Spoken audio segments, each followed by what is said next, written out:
नमस्कार, बहुत बहुत स्वागत आप सभी का।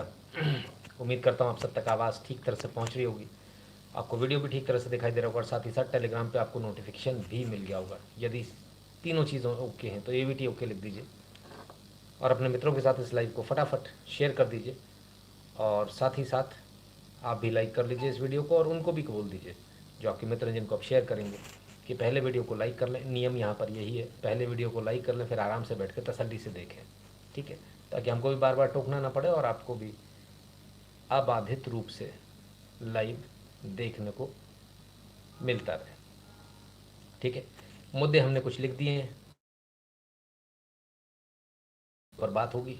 चलिए सबसे पहले उस मुद्दे को लेते हैं जिस मुद्दे को लेकर आज बड़ा बवाल मचा है। हैरान हूँ कि आज बवाल जिस चीज़ को लेकर मचा है, पता नहीं आपने वो चीज़ देखी है या नहीं, आपने वो चीज़ सुनी है या नहीं, लेकिन एक बार देख लेते। हो सकता है प्रॉब्ली शायद आपने देखी सुनी कहीं बात हो। तो जो हमारे व्यूअर्स हैं वो एक बार ध्यान से देखें। Severe Covid patients must avoid overwork, says health minister Mansukh Mandaviya after rising heart attacks cases. यानी कि जो सीवियर कोविड पेशेंट थे उनको ओवरवर्क नहीं करना चाहिए, ऐसा कहना है केंद्रीय स्वास्थ्य मंत्री मनसुख मंडाविया का। कहते हैं कि हार्ट अटैक्स के केसेस बढ़ रहे हैं। अब कौन कौन से जो सीवियर ओवरवर्क है वो नहीं करना चाहिए। इस ओवरवर्क ना करने के लिए एक स्टडी करी है ICMR ने, और जो स्टडी हुई है, रिकमेंडेशन आई है, उनके आधार पर ये कहा गया है। और क्या कहा गया है कि आप कोई भी काम, जैसे कि जो एक्सरसाइज है, स्ट्रेंथनिंग की एक्सरसाइज जिसे आप बोलते हो, उसको नहीं करना है, हेवी वर्कआउट नहीं करना है। ये तमाम सारी चीज़ों को नहीं करना है। ये बड़ी भारी रिसर्च हुई है, उसके बाद सामने आया है। पहले सुन लें मंत्री जी क्या कह रहे हैं, क्योंकि भाई केंद्रीय मंत्रियों की बात है, सुनना तो पड़ेगा, ऐसे कैसे काम चलेगा।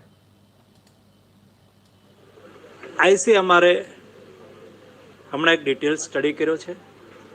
એ ડિટેલ સ્ટડી એવું કહી રહ્યો છે કે જે લોકોને સિવિયર કોવિડ થયો હોય અને એનો સમય જાજો ન થયો હોય એવી સ્થિતિની અંદર એમણે અધિક પરિશ્રમ નહીં કરવો જોઈએ. એમણે પોતાની સેહતનું સખત મહેનત, સખત દોડવું, સખત એક્સરસાઇઝ કરવી, એવા કામોથી એક ચોક્કસ ટાઈમ માટે, યાनी કે શોર્ટ ટાઈમ માટે, 1-2 વર્ષ માટે દૂર રહેવું જોઈએ તાકી હાર્ટ એટેકની ઘટનાથી બચી શકાય. ICMR હમણાં એક ડિટેલ સ્ટડી કર્યો છે. એ ડિટેલ સ્ટડી એવું કહે ICMR ने एक डिटेल स्टडी करी है। उस डिटेल स्टडी में ये सामने आया है कि आपको ज़्यादा तेज दौड़ना नहीं है, यानी बहुत रिगरसली दौड़ना नहीं है, आपको ज़्यादा भारी सामान नहीं उठाना है, यानी कि ज़्यादा भारी सामान इन द सेंस जो वेट लिफ्टिंग वाली आप जो एक्सरसाइज करते हैं वो नहीं करनी है, आपको हैवी एक्सरसाइज नहीं करनी है, आपको ये नहीं करना, आपको वो नहीं करना है, तमाम सारी चीज़ें बता रहे हैं मनसुख मंडाविया जी। और ये सब कुछ निकल कर आया है, एक बड़ी रिसर्च हुई। हाँ, तमाम सारे लोगों को लगाया गया उसमें, इधर ढूंढो उधर ढूंढो, फिर वो प्राइवेट एजेंसीज़ को भी काम दिया गया, उनसे 10-20-50 करोड़ रुपए वो कंसल्टेंट के तौर पर वो लेकर गए, उन्होंने रिपोर्ट बनाई, समझ रहे हो ना आप। फिर जो सरकारी नुमाइंदे हैं वो बिज़नेस क्लास में उड़े हवाई जहाज़ में, टिकट आपके हमारे पैसे से गया। फिर उन्होंने, भाई अब सर्किट हाउस में आजकल कौन रुकता है, 5 स्टार होटल्स में उन्होंने अपने बुकिंग कराई, उसका खर्चा भी हमारे आपकी जेब से ही गया। तब जाकर ये स्टडी निकल कर आई और तब जाकर पता चला क्या कि जो कोविड के पेशेंट्स हैं या जो हैं जिनको कोविड हुआ था उनको ये हार्ट अटैक की प्रॉब्लम हो रही है साहब, समझ रहे हो आप। हाँ, तो जो जो लोग गिर रहे हैं ना डांडिया करते हुए, कहीं कुछ करते हुए, तो अब पता चला 3 साल बाद। ठीक है, आपको ये खबर कब मिल गई थी? हमारे देश की हालत देखिए आप। एक आदमी बैठकर 2 साल से तो बिल्कुल स्पष्ट रूप से लाइव पे बता रहा है कि आपको ये काम नहीं करने हैं, दौड़िए मत, भागिए मत, धीमे धीमे चलिए, एकदम से सीढ़ियाँ मत चढ़िए, यही सब समझा रहा हूँ। 2 साल हो गए साहब, 2 साल बाद सरकार की नींद खुलती है। और बड़े कमाल की बात है, मैं दावे के साथ कह सकता हूँ इनके पास इतनी केस स्टडीज नहीं होंगी जितने हमने आपको वीडियोस दिखाए। इतनी केस स्टडी इनके पास नहीं होगी, लेकिन इनको यहाँ से फ्री का डेटा समझ में नहीं आया। इन लोगों को समझ में कौन सा आता है, आईसीएमआर से इधर से उधर से दुनिया जाके तामझाम जो करेंगे ना, और जब खूब बढ़िया पैसा खर्च हो जाएगा, और तब जाके हमारे केंद्रीय स्वास्थ्य मंत्री जी को मालूम चलता है। बड़ी हैरानी की बात है, हमसे ही पूछ लेते, 2 साल पहले बता देते। आपको 2 साल बाद मालूम चला, इतना सब पैसा तामझाम और पूरी सरकार के नुमाइंदे लगाने के बाद, कि कोविड की वजह से हार्ट अटैक आ रहे हैं, ये ब्लड क्लॉट्स बन रहे हैं। और हम तो ये बता के अब ये बात पुरानी हो गई। किसी ने अभी कुछ दिन पहले कहा था, महीने 2 महीने पहले या शायद 3-4 महीने पहले, कि साहब कोविड समय, मैंने कहा पुरानी हो गई, जूनी ज़माने की बात हो गई यार, उसको तो बहुत पहले कर चुके अपन। 2 साल तक अपन ने वही माला आलापी थी। आनंद आ रहा है, सही न्यूज़ मिल रही है, ये सरकार वरकार से पहले मिल रही है। पता नहीं कौन सी दुनिया में रहते हैं लोग, मुझे तो समझ में नहीं आता। इतनी बार हमने इसको बताया, और उस समय पर बताया जब कोविड चल रहा था, लास्ट स्टेज पर था, तब से हमने बताना शुरू कर दिया था, बॉस मामला ठीक नहीं है। अभी तो हम ज़्यादा नहीं बोलेंगे, नहीं सरकार हमारे पीछे पड़ जाएगी।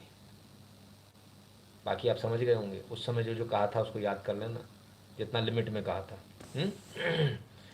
तो खैर कुल मिलाकर ये स्थिति है साहब इस देश की, जिस देश में केंद्रीय स्वास्थ्य मंत्री और आईसीएमआर को अगर 2 साल बाद होश आ रहा है, तो अब मैं क्या ही कहूँ।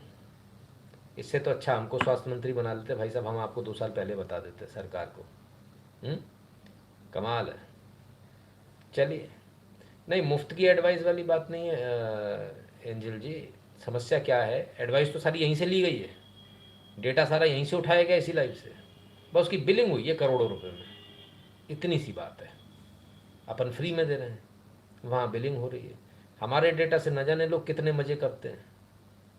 हमने तो ऐसे भी नमूने, महानुभाव देखे, नमूने क्यों बोले, ऐसे महानुभाव देखें जो एज इट इज़ पूरा डेटा लेते हैं, इधर से लिया और उसका अगला वीडियो बना लिया। अच्छा, वो अच्छे तामझाम के साथ बनाते हैं, इसमें उनकी मतलब अच्छे कैमरे के साथ, अच्छे ग्राफिक्स के साथ, तो इसमें उनकी खासियत है। और मैं ऐसे, अब तक आप लोगों ने मुझे तकरीबन तकरीबन 30 से 40 चैनल तो मुझे दे दिए हैं, और मैं लगातार उनको देखता भी हूँ। तो ठीक है, पूरा डेटा यहीं का उठता है सब जगह का, और वीडियोस बनते हैं, ऐसे ऐसे महानुभाव लोग बैठे हैं, तो सरकार कौन सी पीछे रहेगी।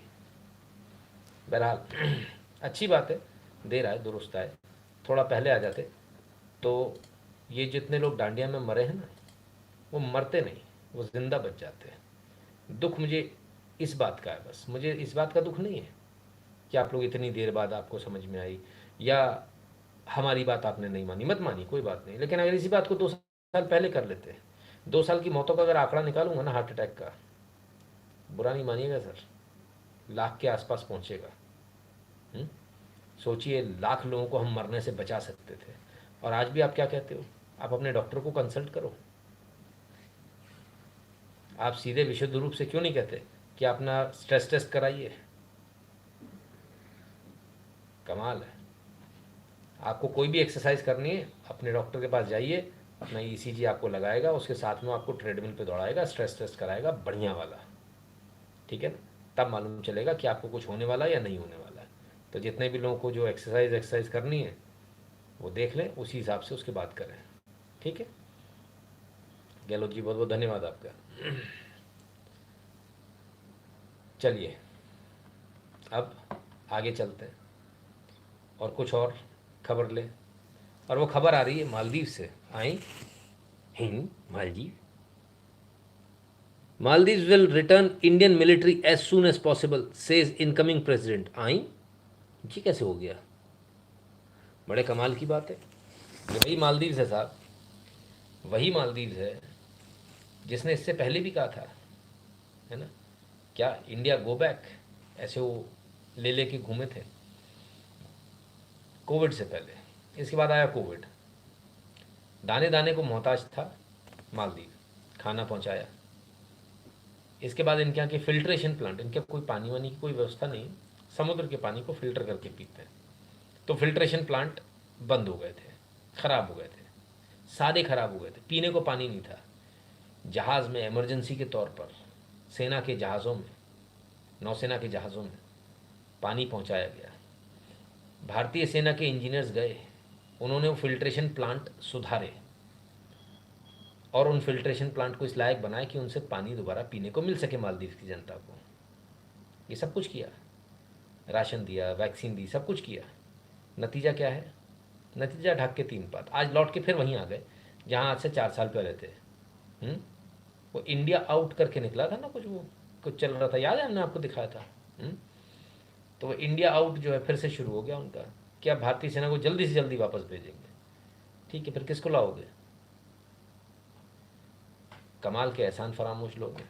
मैं तो हैरान हूँ देखकर कि कितनी जल्दी एहसान भी भूल जाते हैं। वैसे इन पे एहसान करना नहीं चाहिए, तभी ज़्यादा अच्छा रहता। हुँ? ठीक है ना?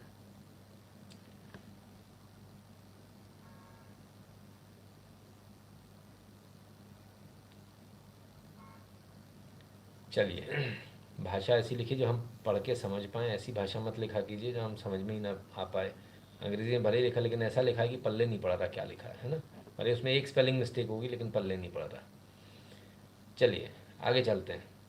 तो ये तो गई मालदीव्स की बात। तो सारे के सारे एहसान फरामोश हैं। पता नहीं ये क्या, क्यों, किस लिए? तिरंगा तिरंगा सा लग रहा है साहब। और आपको जानकर हैरानी होगी, बांग्लादेश एक मेमोरियल बना रहा है भारतीय सोल्जर्स के बलिदानों को याद करते हुए। 1971 में भारतीय जो सैनिक हैं उन्होंने अपना सर्वोच्च बलिदान दिया था। 1600 ऐसे भारतीय सैनिक थे जिन्होंने अपना सर्वोच्च बलिदान दिया था। और बांग्लादेश में आजकल एक नई ब्रीड आ गई है जो बड़े स्पीड में बढ़ रही है, और वह मुल्ला मौलानाओं की ब्रीड। वो भारत को गाली देने में कोई कोर कसर नहीं छोड़ते। तो उनके दिल पे तो सांप लौट गए होंगे, क्योंकि वहाँ की सरकार तो ये मेमोरियल बना रही है और वहाँ के लोगों को बता रही, बाकायदा 1600 नाम वहाँ लिखे जाएंगे भारतीय सैनिकों के। तो अब क्या करेंगे? मुल्ले मौलाना कहाँ जाएंगे? भाई मुझे तो नहीं लगता कि वो उसको बनने देंगे, लेकिन सरकार कह रही है बनाएंगे। चलो कोई बात नहीं, अच्छी बात है। तो कुछ लोग एहसान फरामोश भी होते हैं, कुछ लोगों को 1971 का भी याद है। उनमें भी कुछ लोग हैं एहसान फरामोश, वो तो होते ही हैं, उसमें क्या कर सकते हैं। तो ये भारत की, अगर आप सोच रहे हैं कि वो आपको धन्यवाद 1971 का देना, तो उसको दिमाग से निकाल दीजिए। आपकी जेब में पैसा है, आपकी जेब में आपकी पॉकेट भरी हुई है। मालदीव्स अगर आपको लग रहा है कि भारतीय सेना को बाहर करने की बात कर रहा है, कुछ नहीं कर रहा, वो सिर्फ ब्लैकमेलिंग कर रहा है। यही करता आया आज तक कि चाइना मुझे इतना दे देगा, फलाना मुझे इतना दे देगा, बताओ भारत तुम कितना दोगे। ये इसी पर इनकी चलती रहती कहानी है ना। और उसके बाद इनको वोटिंग भी हमसे चाहिए होती है। जब यूएन में वोटिंग करानी होती कि हाय हाय ग्लोबल वार्मिंग से हम डूब जाएंगे, फलान हो जाएगा, ढिकान हो जाएगा, तब वोटिंग भी हमसे ही कराएंगे। सिमिलरली बांग्लादेश का भी यही हाल है। जो अब जितने भी मेमोरियल वगैरह देख रहे हैं, वो आपकी ताकत, जो बढ़ती ताकत है दुनिया में, जो बढ़ता प्रभुत्व है, उसका नतीजा है, बाकी कुछ भी नहीं है। ठीक है, तो ये गलतफहमी मत पाल लीजिएगा कि किसी को याद आ गई, भूले बिछड़ा, हाय मेरा बिछड़ा या जो है भाई मिल गया कुंभ का, ऐसी गलतफहमी मत पालिएगा। ठीक है, चलिए आगे चलें। दो चीज़ें, पहले तो लाइक कर लीजिए वीडियो को, तो अपन आगे चलें। और दूसरा दूसरा तो आप समझ ही गए, सब के सब समझ गए, सारे के सारे बमाए हैं। क्यूआर कोड को स्कैन करके फ़ीस कौन भरेगा भाई? 30 तारीख हो गई, निकल गई, किधर है फ़ीस? फ्री में? एक गलत बात है भाई। तो क्यूआर कोड को स्कैन करके इस महीने की और पिछली जितनी बकाया है वो सारी फ़ीस आप लोग अपनी अपनी, जिनकी बकाया है, जो शरीफ लोग हैं वो तो भर ही देते हैं, बाकी जो बकाया उन्होंने नहीं भरी है वो कृपया करके अपनी अपनी फ़ीस भर दें। और अमाउंट के ठीक नीचे जो कमेंट बॉक्स आएगा उसमें अपना नंबर और नाम, पहले नंबर फिर नाम, और उसके बाद कोई और काम है ना, लिख कर ज़रूर भेजिएगा। 8770720196 इस नंबर पर गूगल पे, पेटीएम, फ़ोनपे के माध्यम से, या भीम यूपीआई एड्रेस NShuklaN@UPI के माध्यम से भी आप अपनी अपनी फ़ीस भर सकते हैं। करेक्ट, इधर क्लास में कुछ भी फ्री नहीं है भाई। जो भारत के बाहर हैं वो patreon.com/नितिन शुक्ला या फिर paypal.me/नितिन शुक्ला GWL पर जाकर ध्यान से अपनी अपनी फ़ीस भर दें। 2 YouTube channel Nitin Shukla live, दोनों को सब्सक्राइब कर लीजिए, बेल आइकन दबा लीजिए और ऑल नोटिफिकेशन को ऑन कर लीजिएगा। अब आते हैं मुद्दे की बात पे। t.me/n शुक्ला इन ये टेलीग्राम का चैनल है। आप फीस भरते हैं नहीं भरते हैं, फ्री में देखते हैं, एग्जम्प्टेड में, जो भी है, लेकिन यदि आप लाइव देखते हैं तो इस लिंक से ज़रूर जुड़ जाइए, क्योंकि सारी चाटा चाटी यहीं से हो रही है आजकल। हाँ, कमेंट भी यहीं के लिए जाते हैं संडे लाइव में, ठीक है ना। और ये 2 वे है चैनल, यहाँ से आप बात कर सकते हैं, चैट कर सकते हैं, सब कुछ कर सकते हैं। ट्विटर पे NSO365 और @n शुक्ला इन 2 अलग अलग ट्विटर हैंडल हैं, दोनों को फॉलो कर लीजिएगा। इंस्टाग्राम कूश चैट और ट्विटर पर @n शुक्ला इन को फॉलो कर लीजिए। फेसबुक पर नितिन शुक्ला इन को, गैप पर नितिन शुक्ला को फॉलो कर लीजिए। और इसके अलावा 2 गूगल फॉर्म दिए हुए हैं हर एक वीडियो के लाइव में, हर एक वीडियो के डिस्क्रिप्शन में और एक लाइव के डिस्क्रिप्शन में जाइए। और NRI वाला जो फॉर्म है वो NRIs के लिए जो भारत के बाहर रहते हैं, और एक नॉर्मल फॉर्म है जो भारत में रहने वाले भारतीयों के लिए। अपना अपना फॉर्म चुनकर उसको भर दीजिए ध्यान से, ठीक है। उदय नारायण सिंह देव जी, बहुत बहुत धन्यवाद दिया। चलिए, तो अब आगे चलते हैं और आगे उस बात की बात करेंगे। सन्नाटे की बहुत दिनों से बात नहीं हुई है। क्यों नहीं हुई? क्योंकि सन्नाटा छाया हुआ है। नहीं, सन्नाटा ही छाया हुआ है। और आज तो गजब सन्नाटा छा गया भाई। Supreme court dismisses bell plea of former deputy CM, Delhi Deputy CM Manish Sisodia in connection with cases related to alleged irregularities in Delhi excise policy case. ये कैसे हो गया? वो तो कूद कूद के कह रहा था गुटका तो कोर्ट जाएंगे, कोर्ट जाएंगे, कोर्ट जाएंगे। कोर्ट गए, क्या हुआ? कुट गए। फिर हाई कोर्ट गए, फिर क्या हुआ? कुट गए। फिर सुप्रीम कोर्ट गए, फिर क्या हुआ? उधर से भी कुट गए। पहले तो कह रहे थे ईडी जो है वो मोदी जी के इशारों पे नाच रही है, जितने केस बने सारे फर्जी हैं। वो तो ऐसे लेके बैठे थे अपने कागज़, हमने जांच करा ली हमने। अच्छा, इन्हीं ने जांच करा ली। इन्हें, ये एकमात्र ऐसे व्यक्ति हैं, वकील खुद हैं, जांच एजेंसी खुद है, जांच खुद करते हैं, फैसला भी खुद देते हैं और तुरंत बरी कर देते हैं। लेकिन अफसोस इस बात का है कि इनकी इस बात से लोग इत्तेफाक नहीं रखते। ना तो कोर्ट ने इत्तेफाक रखा, ना हाई कोर्ट ने इत्तेफाक रखा, और ना ही सुप्रीम कोर्ट ने इत्तेफाक रखा। इन्होंने कहा था कि नहीं, बीजेपी झूठ बोल रही, गलत कागज़ दिए हाई कोर्ट में, हम सुप्रीम कोर्ट में जाके ले आएंगे। फिर क्या हुआ? सुप्रीम कोर्ट से क्यों नहीं बेल मिली? बेल मिलनी चाहिए थी, सारे केस फर्जी थे। आखिर ऐसा क्या हुआ? चलो भाई, बहरहाल फ़िलहाल तो बेल नहीं मिली। और मनीष सिसोदिया जी आज वहाँ जो है बेचारे छूट नहीं पाए। कुछ लोग जो उनको छुड़ाने की बातें करते हैं, देखने मुझे लग रहा है कि शायद ये लोग केस ढंग से लड़ नहीं रहे। चलिए, विश्व सुंदरी क्या कह रही हैं, ज़रा ये देखिए। आप लोगों को काफी उम्मीद है कि मनीष सिसोदिया को जमानत मिलेगी, लेकिन कोर्ट ने खारिज कर दिया। क्या कुछ कहेंगे? देखिए, जो सुप्रीम कोर्ट मनीष सिसोदिया जी की जमानत की हेयरिंग जब सुन रहा था, तो सुप्रीम कोर्ट ने काफ़ी तीखी टिप्पणियां ईडी के केस के खिलाफ करी थी। उन्होंने बार बार ये पूछा कि पैसा कहाँ है, मनीष सिसोदिया जी के पास पैसा कहाँ से आया। मनीष सिसोदिया की किसी कंपनी में आया, उनके परिवार में आया, उनके परिवार से जुड़ी हुई कंपनी में आया, लेकिन ईडी कोई भी उसका सबूत सामने नहीं रख पाई। सुप्रीम कोर्ट ने यहां तक पूछा कि एक अप्रूवर की स्टेटमेंट के अलावा कोई भी सबूत ईडी के पास नहीं है। ईडी का पूरा केस सिर्फ और सिर्फ एक अप्रूवर की स्टेटमेंट पे आधारित है। तो इधर उधर की बात ना कर, ऐसा की मतलब दारू का मामला है ना, तो ये बता ये बोतलें क्यों लूटी? नहीं, मेरा मतलब है तू इधर उधर की बात ना कर, तू ये बता काफिला क्यों लूटा? तो भाई इतनी इधर उधर की बातें करने से कुछ नहीं होगा। सीधे सीधे बताइए, अगर आपका केस स्ट्रांग है तो जमानत क्यों नहीं मिली? और जमानत नहीं मिली, इसका मतलब कोर्ट ने प्राइमा फेसी आपको दोषी माना है। लेकिन इतनी तीखी टिप्पणी करने के बावजूद भी आज सुप्रीम कोर्ट ने इसके विपरीत आदेश दिया है। हम सुप्रीम कोर्ट का सम्मान करते हैं, लेकिन हम सम्मान पूर्वक सुप्रीम कोर्ट के आदेश से सहमत नहीं हैं। सुप्रीम कोर्ट का ऑर्डर अभी अभी अपलोड हुआ है, उसको हम स्टडी करेंगे, हमारे वकील उसको स्टडी करेंगे, और इसको स्टडी करने के आधार पर आगे क्या अगली कानूनी कार्रवाई हो सकती है, क्या लीगल नेक्स्ट स्टेप्स हो सकते हैं, उस पर निर्णय लिया लेकिन जाएगा। कोर्ट ने एक अमाउंट दिया 338 करोड़ की, उसका किकबैक दिया गया और उसको गलत तरीके से फायदा पहुंचाया गया। देखिए, ये 338 करोड़ का आंकड़ा तो कहीं पूरी बहस में नहीं आया। इस पर ना प्रोसिक्यूशन ने अपनी बात रखी, ना डिफेंस को कुछ कहने का मौका मिला।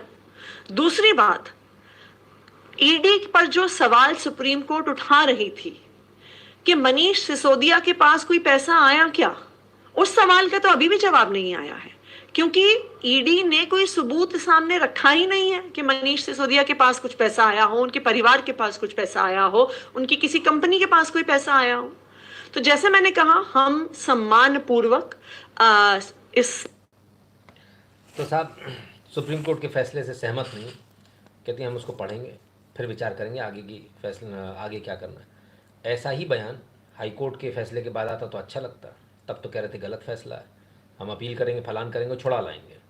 अभी भी कहना है कुछ भी नहीं मिला, तो फिर इसका मतलब तो ये सुप्रीम कोर्ट को कुछ नहीं आता, वहाँ के लोग बुद्धू हैं, कुछ भी नहीं मिला, इसके बाद भी जेल भेज दिया, अभी भी कह रहे हैं जेल में सड़ो। सेम स्ट्रैटेजी जो है अपनाई गई थी सत्येंद्र जैन के खिलाफ, उनने भी ऐसी झूठ बोलकर अंधेरे में रखकर हम बहुत अच्छे से केस लड़ रहे हैं। असलियत में यह है कि इनका केस ढंग से लड़ा ही नहीं जा रहा। क्यों नहीं लड़ा जा रहा, ये तो अब आम आदमी पार्टी जाने। कुछ लोगों का कहना है कि जिनको नई नई सीट मिली है, संभवतः विश्व सुंदरी को नई सीट मिली, तो संभवतः उन्हीं का ऐसा है कि बाहर ना आए, ऐसा भी सुनने में आ रहा है। कुछ लोग ऐसी भी बातें कर रहे हैं। कौन? गाँव वाले बता रहे नो, कौन से? सारे गाँव वाले बता रहे। तो कुछ लोगों का ऐसा भी कहना है कि भाई सीट ना चली जाए, इसलिए भी ऐसा किया जा रहा है। इससे पहले जो है सत्येंद्र जैन के और मनीष सिसोदिया के बहुत सिलेक्टिव लीक्स किए गए थे, सिलेक्टिव लीक्स, है ना। वो सिलेक्टिव लीक्स क्या थे, कहाँ कहाँ घपला हुआ, घोटाला हुआ, कौन कौन से केस बन सकते हैं, वो कागज़, अंदर के कागज़, सरकार के कागज़ बाहर आए थे। वो कैसे आए, वो किसने किए, किसको फ़ायदा होना था मनीष सिसोदिया के जेल जाने से, सत्येंद्र जैन के जेल जाने से किसको फ़ायदा होना था? क्या ये दो लोग कांटा बन गए थे क्या? अब सुनने में तो ऐसा भी आ रहा है कि ये जो दो लोग कांटा बने थे, उनको कांटा समझकर जिनको हटाया गया, अब जो अब तक हटा रहा था, यानी अरविंद केजरीवाल जी, जो जिनके ऊपर शक जाता है सबका, सुनने में तो ये भी आ रहा है कि उनके भी कुछ कागज़ कुछ लोगों ने लीक कर दिए, जो नए नए अभी बने। सुनने में ऐसा आ रहा है कि उन्होंने उनका पत्ता साफ कर दिया है। क्या ऐसा भी है? गांव वाले बता रहे हैं, हमें नहीं मालूम। तो कहीं ऐसा तो नहीं? फ़िलहाल तो कह रहे हैं कि हम सहमत नहीं हैं, डिसीजन जो है सही नहीं है। बिल्कुल आप असहमत हो सकते हैं, डिसीजन सही है गलत है वो देख लें। कहती एक भी कागज़ नहीं है उनके खिलाफ। आइए ज़रा देख लेते हैं। क्रिमिनल अपील AOSLP और नंबर है 8167/2023। ठीक है, अब आइए ज़रा पढ़िए। The excess amount of 7% commission fee earned by the wholesale distributors of rupees, कितना भाई, 1 2 3 हज़ार, 10,000, lakh, 10 lakh, crore, 10 crore, 100 crore, 338 crore rupees 338 crores constitute an offence as defined under section of the POC, yani Prevention of Corruption Act, relating to public servant being bribed. As per DOE, all these are proceeds of crime. This amount has been earned by the wholesale distributor in span of 10 months. This figure cannot be disputed or challenged. Thus, the new excise policy was meant to give windfall gains to select few wholesale distributors who in turn had agreed to give kickbacks and bribes. 338 crore रुपए तो 10 महीने में कमा लिए भाई साहब। एक शराब व्यापारी कभी कल्पना भी नहीं कर सकता, होलसेलर खासकर, 338 करोड़ रुपए 10 महीने में कमाने की। मैडम कह रही पैसे कहाँ हैं, किधर से आए, 1 रुपया भी कोई बता नहीं सकता। पहले दिन से ही चल रही है, 1 रुपया पकड़ा नहीं गया, तो ये 338 करोड़ क्या है? ये मूंगफली बेच के पैसे आए हैं, 338 करोड़ कहाँ से आए? कहते 338 करोड़ तो कोई बात ही नहीं हुई, इस बारे में कोई चर्चा ही नहीं हुई, कहाँ से आ गया पता ही नहीं। भैया एक बार पिटीशन तो पढ़ लो, ऐसे जवाब दोगे आप लोग? मतलब बेचारे सन्नाटा को फंस बिल्कुल एकदम निपटाई दोगे आप लोग? 338 करोड़ का जवाब तो आपको कोर्ट में देना है ना, कोर्ट में, हम कोर्ट से छूट जाएंगे। अच्छा ठीक है,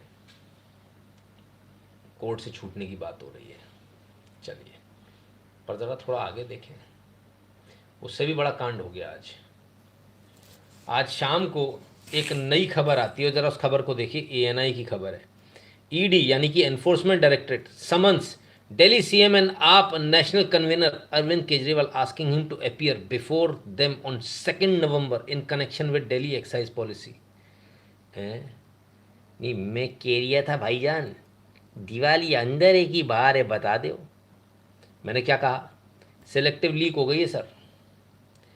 दुनिया की सिलेक्टिव लीक करने वाले के साथ सिलेक्टिव लीक हो गई है। बड़ी बात मत समझ। बहुत सारे लोग पूछते थे क्या होगा क्या होगा, केजरीवाल का क्या, कहीं भी साइन नहीं किए, फंसेगा बचेगा, लेकिन लगता है कुछ हाथ आ गया।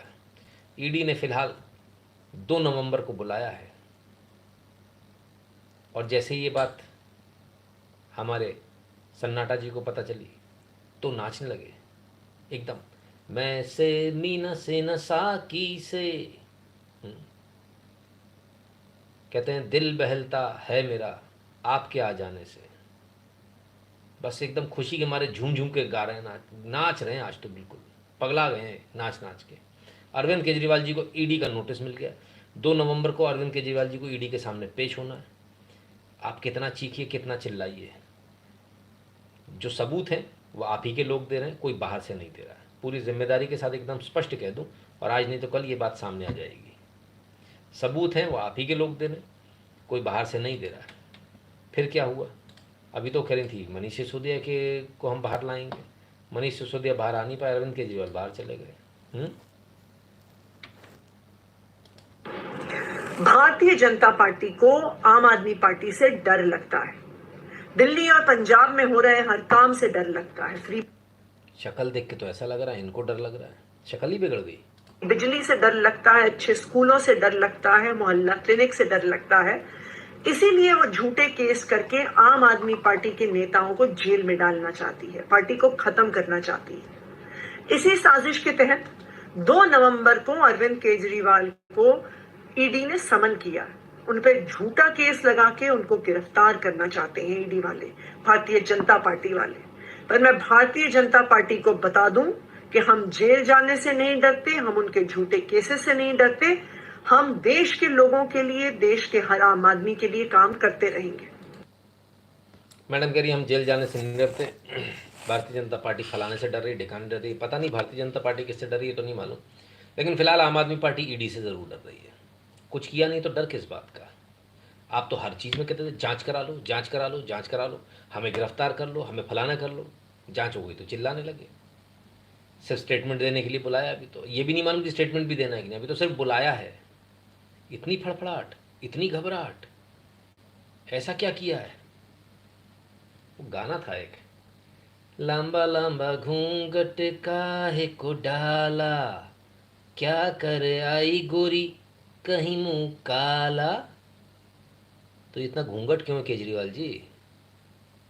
मुंह काला करा है क्या कहीं? डर किस बात का? बाहर निकल आओ। ये आतिशी वातिशी को भेजने से क्या हो जाएगा? आतिशी जी कह रहे हैं हम डरेंगे नहीं, हम जेल जाने को तैयार हैं। आतिशी जी फाइल तो आपकी भी खुली है। नहीं, मैं बता रहा हूँ, सौरभ जी की भी खुली हुई है, नंबर तो आपका भी लगा हुआ है। कल आपका हो गया हमने ऐसा कहा था इसलिए हमको जेल डाल दिया। बहानेबाजी से कुछ नहीं होगा। भ्रष्टाचार किया है तो उसका जवाब देना पड़ेगा। रिश्वत खाई है, जनता की गाड़ी कमाई खाई है, तो उसका हिसाब तो आपको देना पड़ेगा।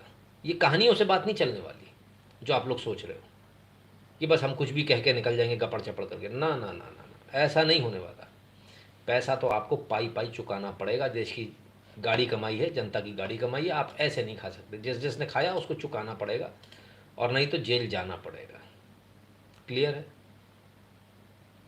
किस किस ने भ्रष्टाचार किया है? कोई सज्जन आज बता रहे हैं, the great entertainer, the star प्रचारक ऑफ बीजेपी, सॉरी कांग्रेस, कहाँ पे हैं? किसी की फ़ोटो लगी है, दाऊ दाऊ कहते हैं लोग इनको। हाँ चलो सुनते हैं।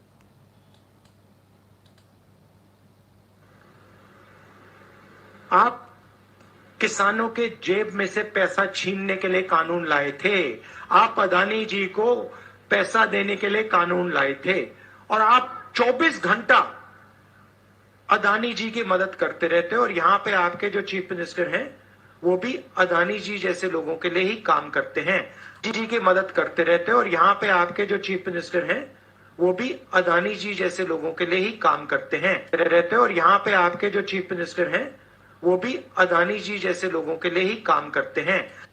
आप जो कानून लाए थे वो पैसा छीन कर अदानी को देने के लिए आए थे, और यहाँ पे जो चीफ मिनिस्टर हैं वो भी अदानी के लिए ही काम करते हैं। अच्छा, ठीक है, देखें जरा। हम किसानों के लिए, मजदूरों के लिए, छोटे व्यापारियों के लिए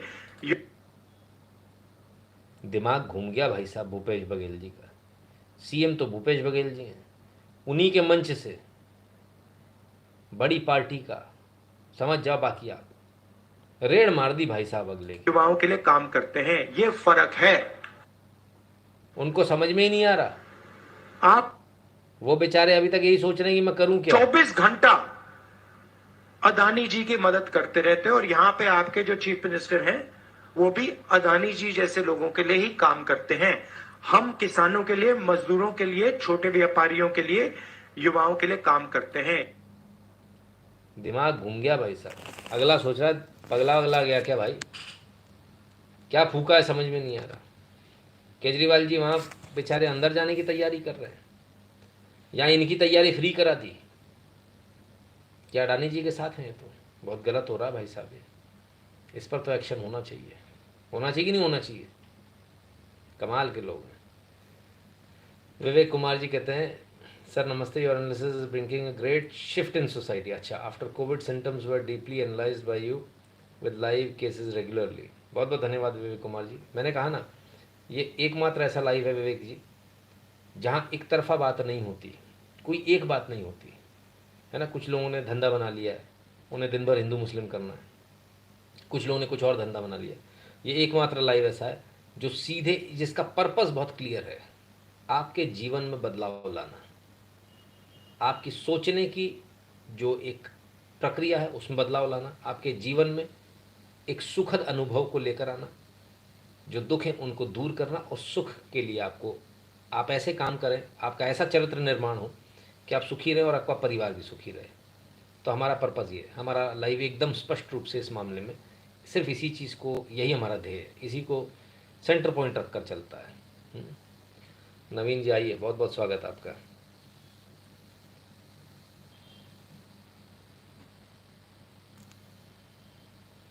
चलिए, तो ये था हमारे स्टार प्रचारक।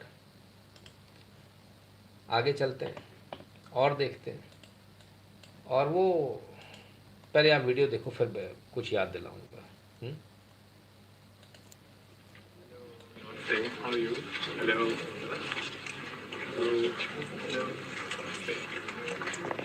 Hello Jai Bhim. Hello, Jabin. Hello. Hello. Hi. Hello.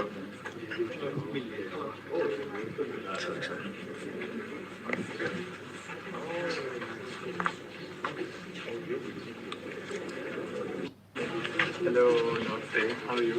Hello.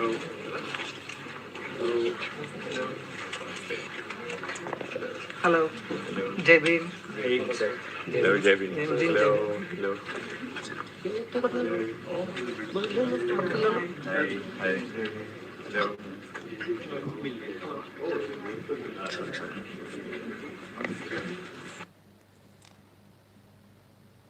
साहब चीफ जस्टिस साहब हैं, विदेश में गए हैं, और विदेश से हमने आपको बताया था किस प्रकार से 7 समुंदर पार से भारत के लिए, भारत के अंदर एक दलित मूवमेंट चलाया जाता है जिसका हेडक्वार्टर अमेरिका है, कहीं ब्रिटेन में है, कहीं कुछ है।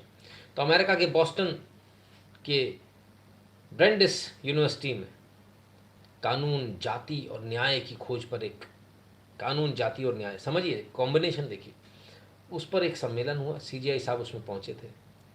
अब जिस सम्मेलन में कानून, जाति और न्याय की बात हो रही है, न्याय की खोज की बात हो रही है, उस सम्मेलन में चीफ जस्टिस साहब को जय भीम से ग्रीट किया जा रहा है। चीफ जस्टिस साहब जय भीम का रिप्लाई दे रहे हैं। आपको तो न्यूट्रल होना चाहिए। इसका मतलब घिरे किन से हैं? आप इनसे न्याय की उम्मीद कर सकते हैं तो पहले ही बायस्ड हो गए। ये तो पहले ही बायस्ड हो गए। कल को अगर मेरा केस इनके पास जाए तो ये तो मेरी तो ऐसी की तैसी कर देंगे, क्योंकि इनकी नज़र में तो कोई भी जो सवर्ण है उसने पैदा सवर्ण होके ही पाप कर दिया है। विवेक रामास्वामी अमेरिका में गए और उसने बहुत सही बात बोली थी, reverse racism is racism too. और आज मैं भारत के अंदर इस बात को कहता हूं, ये रिवर्स जातिवाद दुनिया का सबसे गंदा जातिवाद है। आप इनसे क्या उम्मीद करेंगे? इन लोगों से ये न्याय देंगे आपको?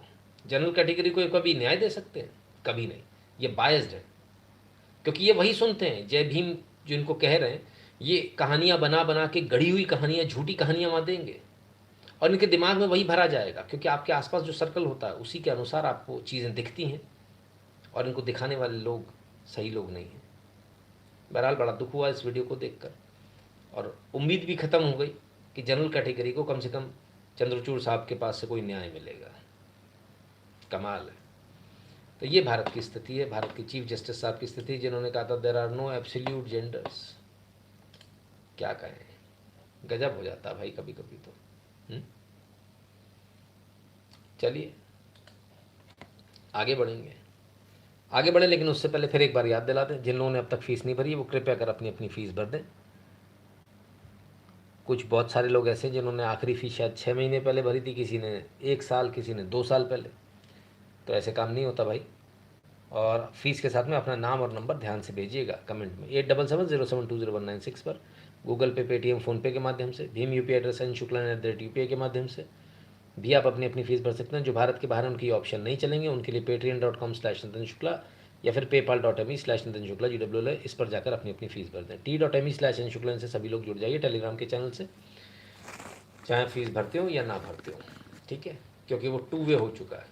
और अभी हमने एक लाइव संडे का उस पर किया भी था, टेस्ट भी किया, मज़ेदार था, बहुत मज़ा आया, सबको ही उसमें मज़ा आया मैं समझता हूँ, क्योंकि उसमें आप लोग पार्टिसिपेट बराबरी के साथ कर सकते हो, आपकी आवाज़ भी आती है। तो उस पर भी हम कुछ प्रयास करेंगे, कुछ किसी प्रकार से उसको करने का, ठीक है ना? क्लियर? चलिए आगे बढ़ते हैं और अब बात करेंगे इज़राइल की। इज़राइल में क्या चल रहा है? इज़राइल को लेके एक अपडेट आया है। सबसे पहले कुछ अपडेट्स देखिए, कौन कौन से अपडेट आए हैं।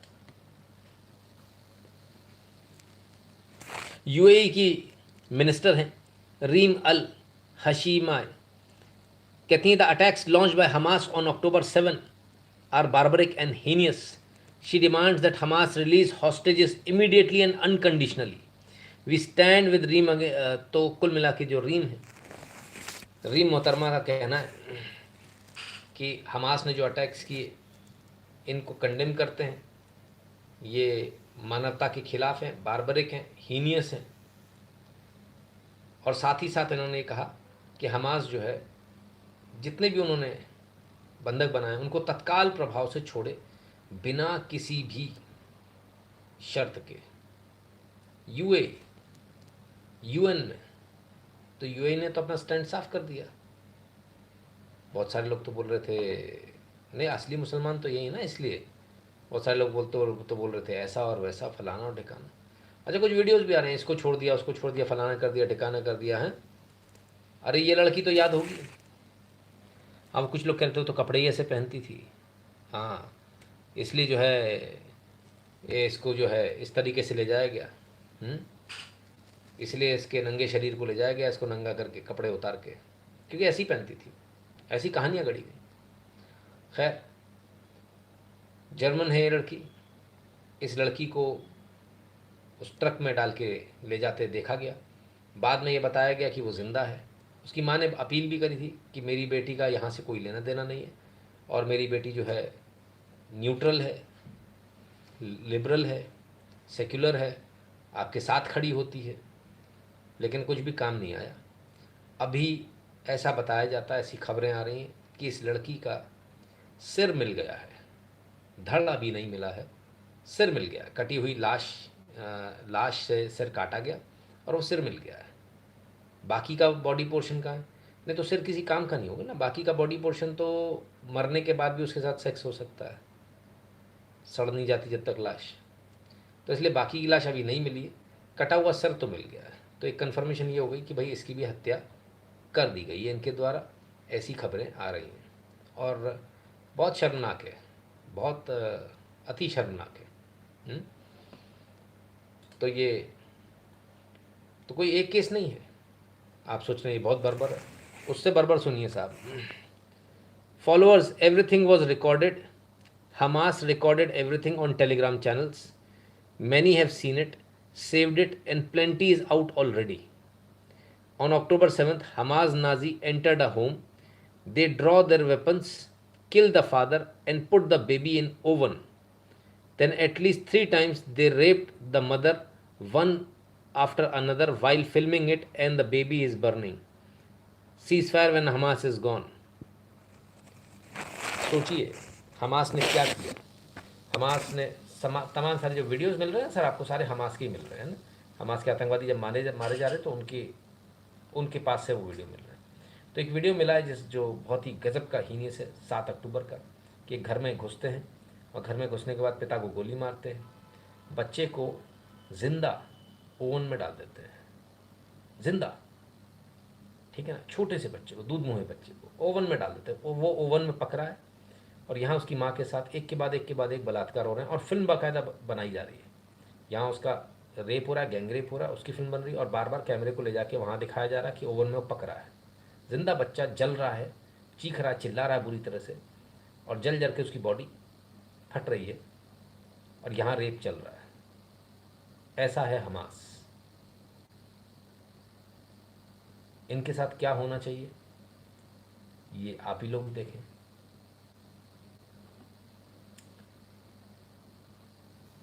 नितिन अंकल, इतना सीधा मत बोला करिए, सब लोग सुन नहीं पाते और मैं भी, सॉरी। तो होगा तो कैसे इसको झेलोगे? सुन नहीं पाते तो होगा तो कैसे झेलोगे? सुनने की और झेलने की, अगर होगा तो उसको झेलने की आदत भी डालिए, नहीं तो फिर कोई ऐसा उपाय बताइए जो कि आपके साथ ऐसा नहीं होगा। नहीं, मैं भी सॉरी बोल रहा हूँ आपसे ऐसे शब्दों के लिए, लेकिन स्पष्ट है ना, एकदम स्पष्ट बात है, ठीक है ना। तो आपको सुनना बुरा लग रहा है तो आप झेलोगे कैसे? अच्छा, आपको सुनना बुरा लग रहा है, ठीक है, आओ तो फिर दिखा दें, इसके बाद भी बर्बरता दिखा दें।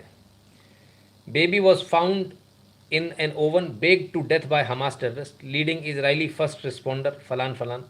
तो इन्होंने खबर दी कि एक बच्चा ओवन में पाया गया, विद और विदाउट बेकिंग पाउडर, रेफात इन गाज़ा। आप बेशर्मी देखिए और बेहयाई देखिए, क्या पूछ रहे हैं, विद और विदाउट बेकिंग पाउडर, और 187 उसमें रीट्वीट है, 1972 लोगों ने लाइक किया, 39,500 ने इस ट्वीट को देखा है। आप अंदाज़ा लगाइए, किसी के बच्चे को, जिंदा बच्चे को जला दिया गया, उसको बेक कर दिया गया ओवन में, और ये पूछ रहे बेकिंग पाउडर डाला था कि नहीं डाला था। वो अभियाल हमारे सज्जन कह रहे थे हमसे तो इतनी सीधी बात देखते ही सुनते नहीं बनती, और वो तो उसका भी सेलिब्रेशन कर रहे हैं। आप तो छोटी छोटी बातों में आप लोग हाय हाय मुझे तो हिंदू होने पे शर्म आ रही है। वो देखो नंगों की तरह खड़ा है, नंगों की तरह खड़ा है, पूरा खानदानी नंगा, इसका पूरा खानदान भरे चौराहे पर नंगा खड़ा है। एक अकेला थोड़ी है। इधर आओ, यूसुफ इब्राहिम ओवन में बच्चा, और बच्चे पर, समझिए बात को, वेरीफाइड हैंडल वाले लोग हैं भाई साहब। आप कह रहे हो आपसे हमारी बात सुनते नहीं बनती, इनका क्या करोगे? हमने क्या कहा, आपके साथ कल जो होने वाला है उसको कैसे रोकोगे? और जब कल हो जाएगा तब उसके बाद फिर रोकेंगे, हंसेंगे ये लोग कि विद और विदाउट बेकिंग पाउडर, कोई उसमें मसाले डाल रहा होगा, बच्चे पर मसाले डाले जा रहे हैं पकाने से पहले। ये फ़ोटो डाली गई है, यूसुफ इब्राहिम, बच्चे पर मसाले डाले जा रहे हैं पकाने से पहले, क्योंकि पकेगा तो मसालों के साथ ही तो पकेगा। हो सकता हो कि उसको भी खाया हो, कोई बड़ी बात नहीं, इनके लिए कुछ भी पॉसिबल है, एनीथिंग। खैर, बात इज़राइल की चल रही तो गाज़ा की भी होगी, और गाज़ा से कुछ लोग हैं, कुछ बच्चे हैं इनफैक्ट, जो कह रहे हैं, अपने आप को फ़िलिस्तीनी बता रहे हैं, कुछ कह रहे हैं, सुने।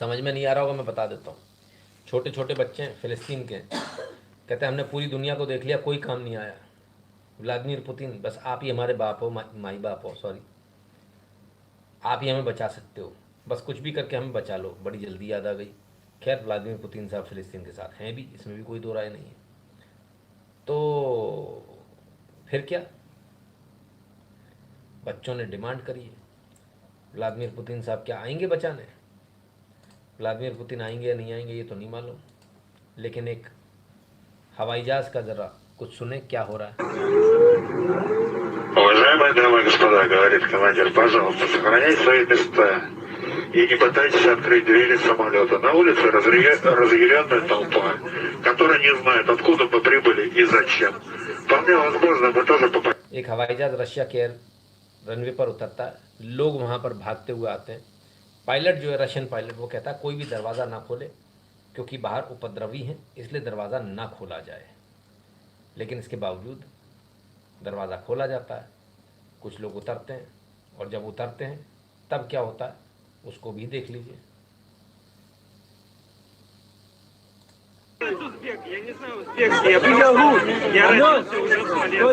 इसको जीव समझ लिया लोगों ने कि ये जीव है, तो इसको मारने के लिए लोग आ गए. अब वो कहता है मैं उज़्बेक हूँ, जीव नहीं हूँ, मुझे उज़्बेकिस्तान लैंग्वेज नहीं, उज़्बेक लैंग्वेज नहीं आती, पर मैं स्मोलेंस्क में पैदा हुआ था.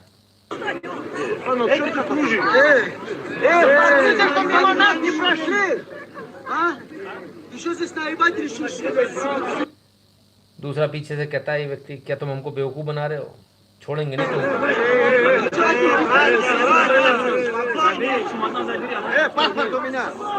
पासपोर्ट ले लिया जाता है इसका.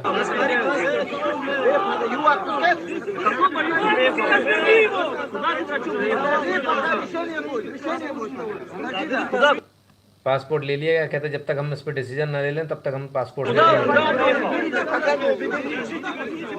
इसको पकड़ा गया है. वो लगातार कह रहा भैया मेरा पासपोर्ट वापस दे दो, मैं कहीं भाग नहीं रहा हूँ, मैं यहीं हूँ, ठीक है ना. तो दूसरा आदमी कहता है इसका फ़ोन भी लो, फ़ोन चेक करो. ये पक्का जीव ही होगा. तो जीव उसको ढूंढ रहा है साहब, जीव उसको ढूंढा जा रहा है रशिया में. मतलब हैरान कर देने वाली तस्वीर है, लेकिन ढूंढ ढूंढ कर उनको मारने की जुगाड़ है. दागेस्तान करके जगह है रशिया में, वहाँ की ये तस्वीरें हैं. तेल अवीव से ये हवाई जहाज़ आया था, इसलिए सस्पेक्ट ये था कि इसमें ज्यूज़ होंगे, तो ज्यूज़ होंगे तो उनको मारेंगे. बड़ा गजब है साहब, ऐसा हिसाब हमने आज तक नहीं देखा. और देखिए पूरे एयरपोर्ट का हाल देखिए क्या है. ज्यूज़ को ढूंढा जा रहा है.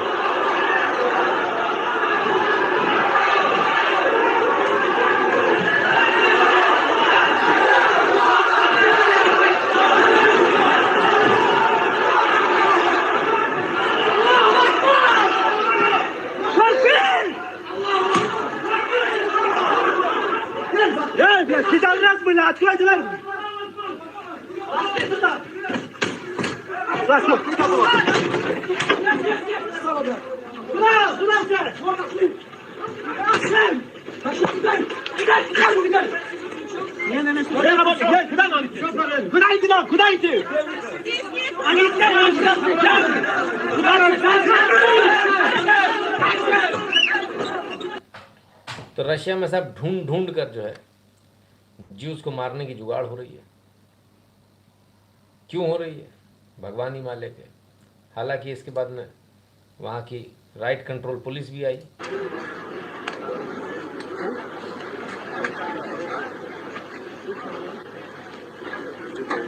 किसी भी युद्ध का ये सबसे भयानक मोड़ होता है जब किन्हीं नागरिकों को दूसरे नागरिक मारने के लिए ढूंढने लगे. दुश्मनी हो सकती है आपके किसी और देश की, लेकिन इस प्रकार की घटना ये बहुत शर्मनाक है और रशिया जैसे देश को शोभा नहीं देती है ना. बेशक रशिया फ़िलिस्तीन का समर्थन कर सकता है, लेकिन ज्यूस को इस प्रकार ढूंढ कर मारना या लिंचिंग करने का प्रयास करना ये अपने आप में रशिया जैसी कंट्री के लिए सम्मानजनक तो कहीं से नहीं हो सकता है।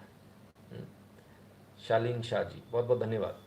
तो उम्मीद करेंगे कि भविष्य में रशिया जो है ऐसी और वीडियोज़ ना आए, ऐसा अप्रिय घटना ना हो। Today in Russia tomorrow India, हाँ नहीं वो तो हो सकता है सर, कोई बड़ी बात नहीं। इसलिए रशिया को पूरी ताकत के साथ इसको ऐसे सांपों का सर को चलना चाहिए, बहुत ज़रूरी है। किसी ने क्या लिखा आपने? Today in Russia tomorrow in India, नहीं टुडे इन इंडिया चल रहा है सर। कहाँ पर हैं आप?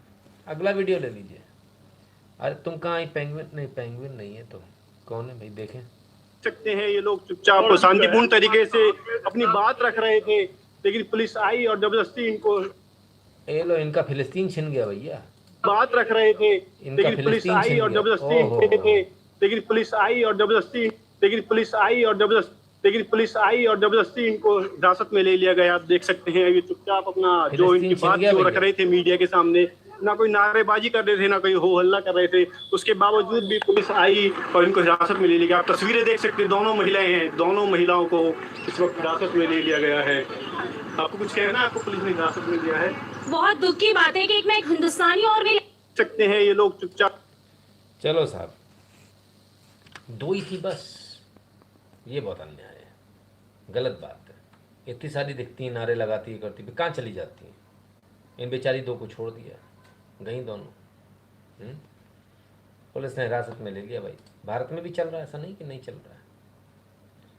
क्या बोले, हम तो मार खाए तो भी गलत, हम मारे तो भी गलत, हमारे हाथ में तो कुछ है ही नहीं। इतना अंकल कमज़ोर हम भी नहीं, बस अपने ही भाई साथ नहीं देते। बिल्कुल सही बात है, जो भाई साथ नहीं देते सबसे पहले उन्हीं का घर दिखाया करो, कहना वो रहे उधर जाओ, हाँ अपने आप समझ में आएगी। बहुत दिनों ने हमारे और आपके टुकड़ों पर पल लिए ये लोग, हमारे और आपकी जान की एवज़ में ये लोग खूब जी लिए। अब नहीं, अब जिसको भाईचारा चाहिए ना उसको तरीके से भाईचारा दो। हाँ, अपन बिल्कुल दूर हो जाए, कहना भैया उसके साथ जो करना करो, हम कुछ नहीं कहेंगे। जैसे ही मालूम चलेगा ना कि इसकी ऐसी स्थिति है, सामने वाले को अपने आप संट कर देगा सामने वाला।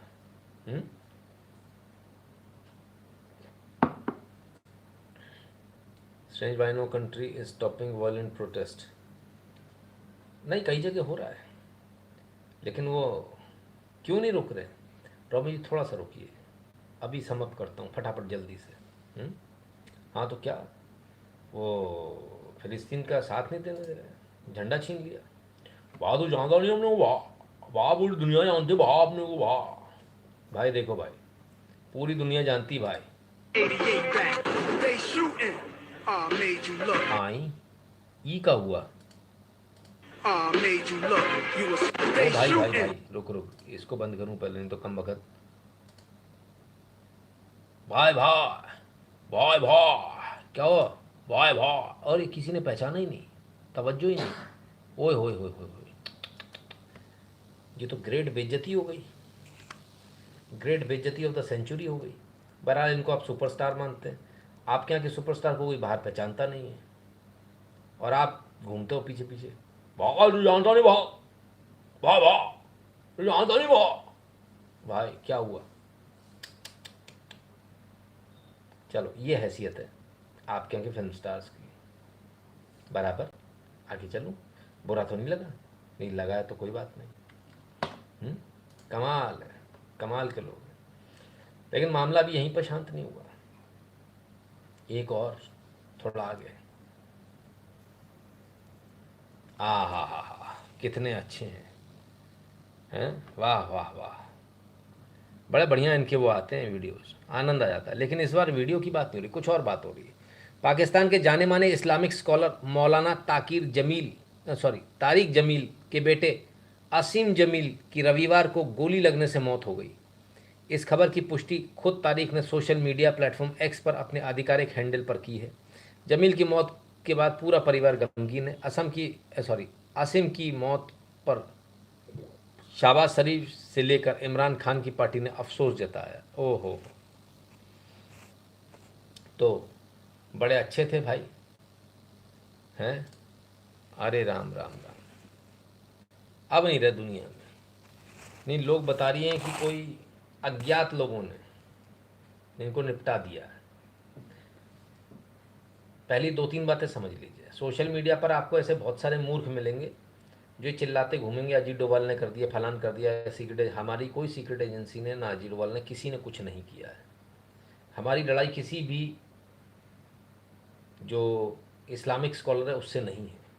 हमारी लड़ाई अगर है तो ISI से, वहाँ की सेना से है, पाकिस्तान के नागरिकों से नहीं है, ना ही वहाँ के नागरिक या उनके मुल्ला मौलानाओं से है। हमारी लड़ाई किसी से नहीं। हम क्यों किसी का बच्चा मारेंगे? तो ये बात गलत है, ऐसा कुछ भी नहीं है।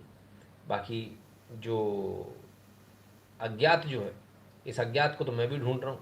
पहले बचपन से मैंने जो है उन 4 लोगों को ढूंढा जिनके लिए मम्मी कहती थी कि 4 लोग सुनेंगे, 4 लोग देखेंगे तो क्या कहेंगे।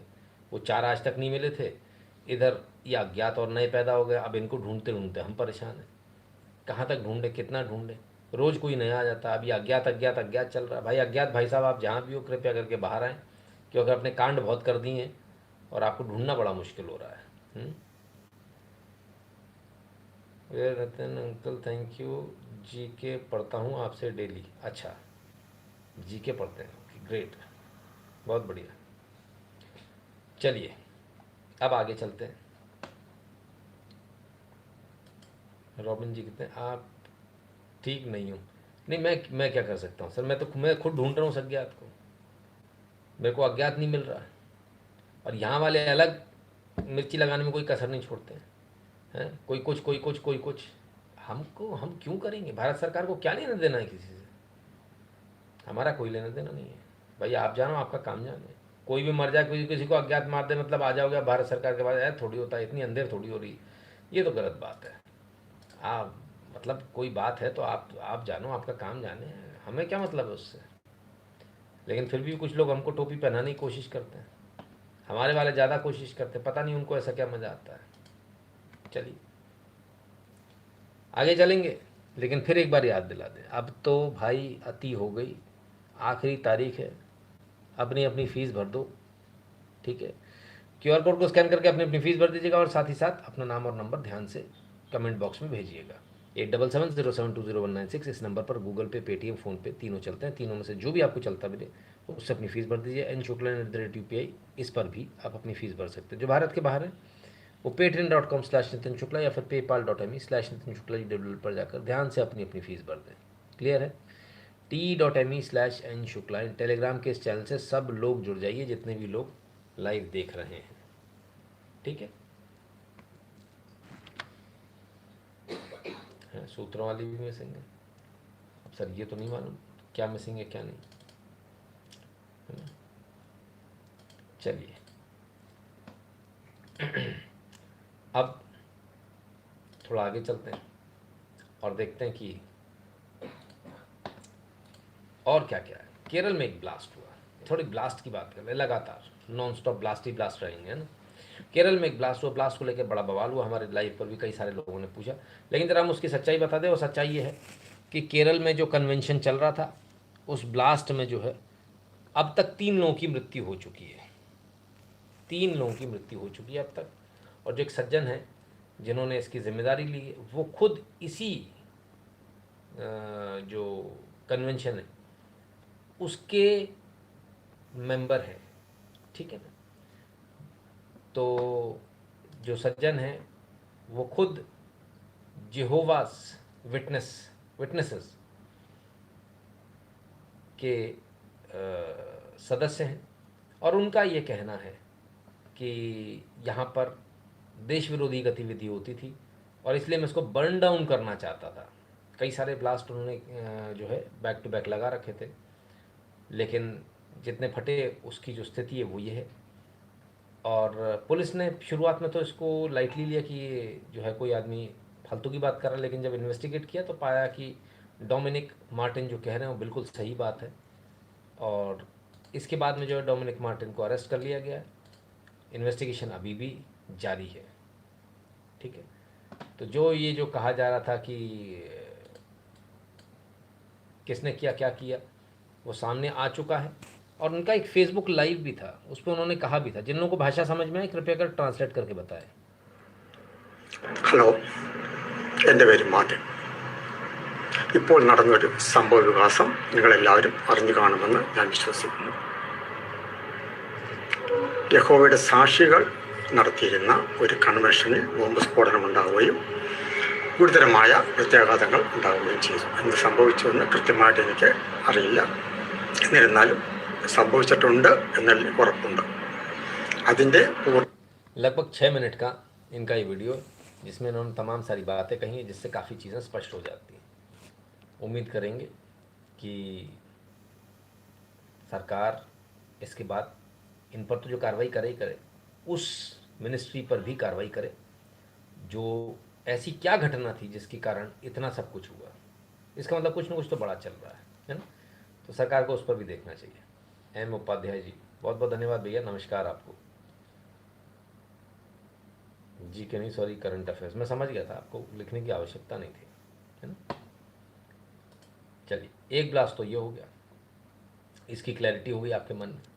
अब आइए दूसरी तरफ चलते हैं और ज़रा देखें कि एनसीपी के एमएलए हैं प्रकाश सोलंके, ज़रा देखें उनका क्या चल रहा है। घर जला दिया गया साहब एनसीपी के एमएलए साहब का।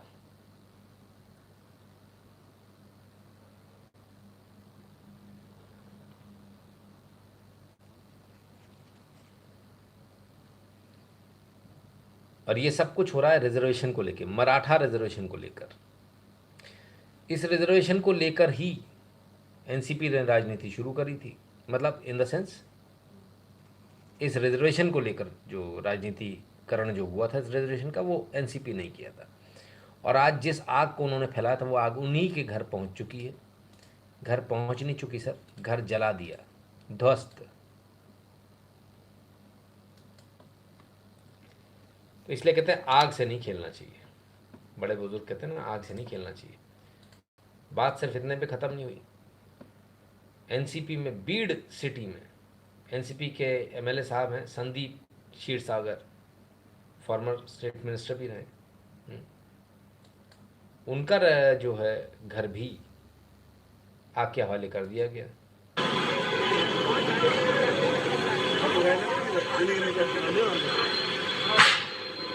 वो क्या बज रहा है जी? हाँ, क्या बज रहा हो?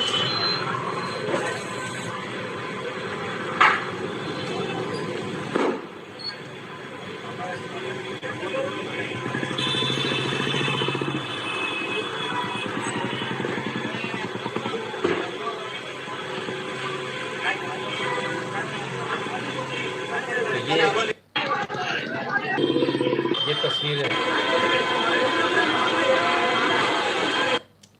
ये तस्वीरें एनसीपी एमएलए संदीप क्षीरसागर जी के घर की, सॉरी ये बीड़ सिटी के एनसीपी ऑफिस की। संदीप जी का तो घर हमने पहले दिखाया था। एनसीपी का ऑफिस है, उसमें भी आग लगा दी गई। कमाल है, देश में बहुत कुछ चल रहा है, समझ में नहीं आ रहा। अब ज़रा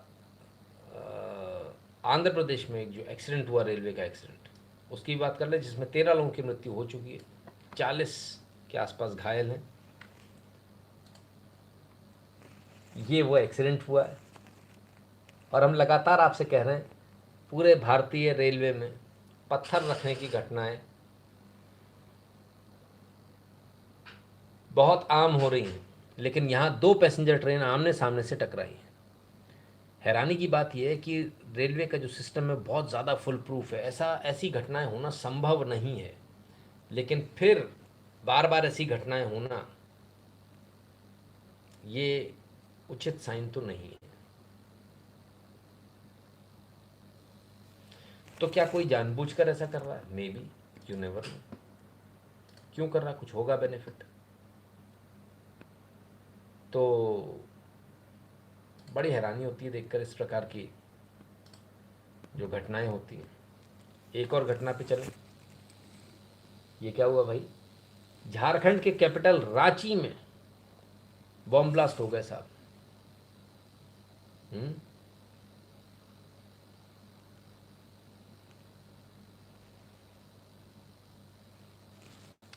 अब ये बम ब्लास्ट किसने किए, ये कहाँ से आया, जांच का विषय चल रहा है। बम ब्लास्ट और भी जगह हुए हैं साहब, देखें ज़रा। हरियाणा के सोनीपत के शांति विहार इलाके में देर रात धमाका होने से सनसनी फैल गई। धमाका भी ऐसा कि एक ही पल में घर का सारा सामान राख हो गया। घटना की सूचना मिलते ही रोहतक से बम डिटेक्ट स्क्वाड को भी बुलाया गया।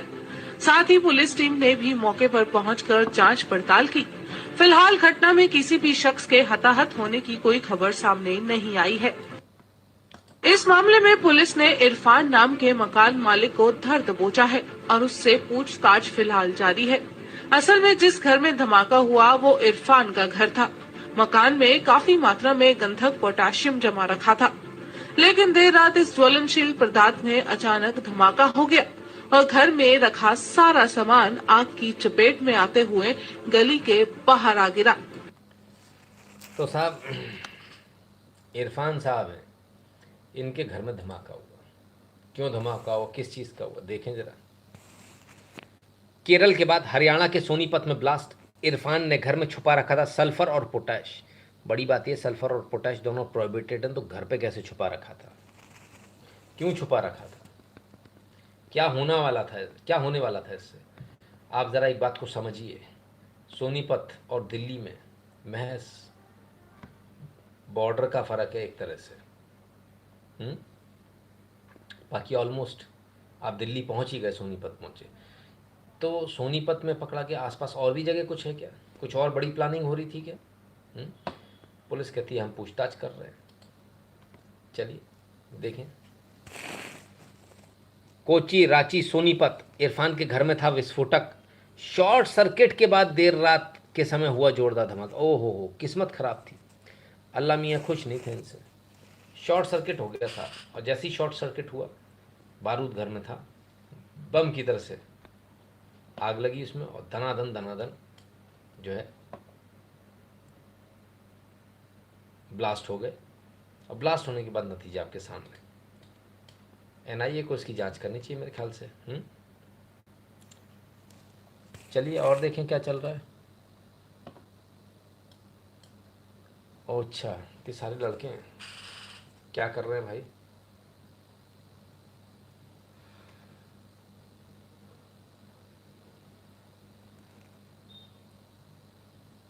अरे भागे, भाईजान का इलाका है। वाल्मीकि जयंती पर वाल्मीकि जी के लिए रैली निकाल रहे थे।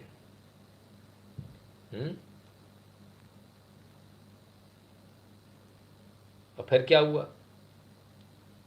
फिर ये हुआ, गाड़ियां छोड़ के भागे तो गाड़ियां तोड़ दी लोगों ने।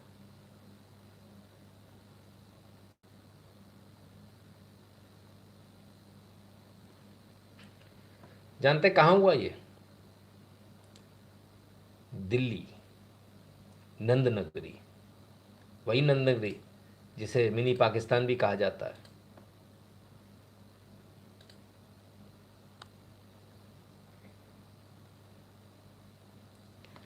चलिए साहब, तो स्टेट कैपिटल दिल्ली में ये हाल है। कोई सज्जन कह रहे थे हमसे देखते नहीं बनता। हमने कहा आपके साथ होगा तब क्या करेंगे। जब ये सब कुछ हुआ इसके बाद लोग दिल्ली पहुँचे, पुलिस के पास पहुँचे। पुलिस का जो बयान आया, पुलिस का मतलब जो कहना है वो ये कहना है कि ये लोग वाल्मीकि यात्रा वाले लोग नहीं हैं, इनका उनसे कोई लेना नहीं। जबकि लोग स्पष्ट रूप से कह रहे हैं वाल्मीकि जी के लिए जो रैली निकल रही थी हम वही लोग हैं।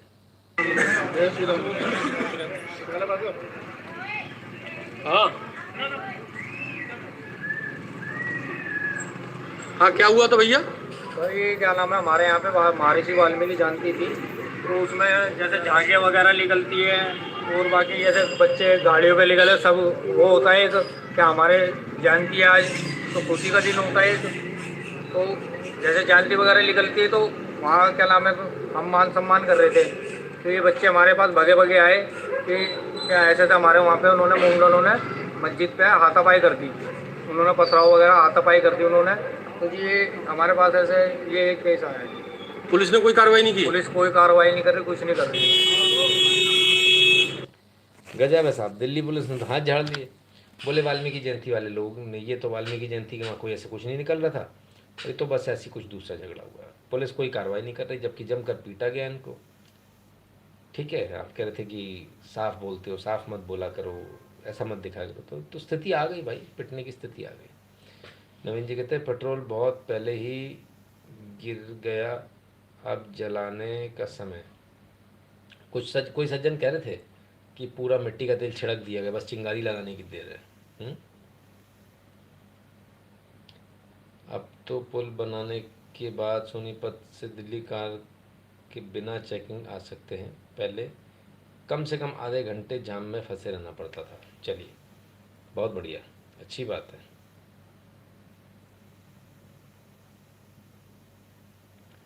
हम ही इतने डरपोक क्यों?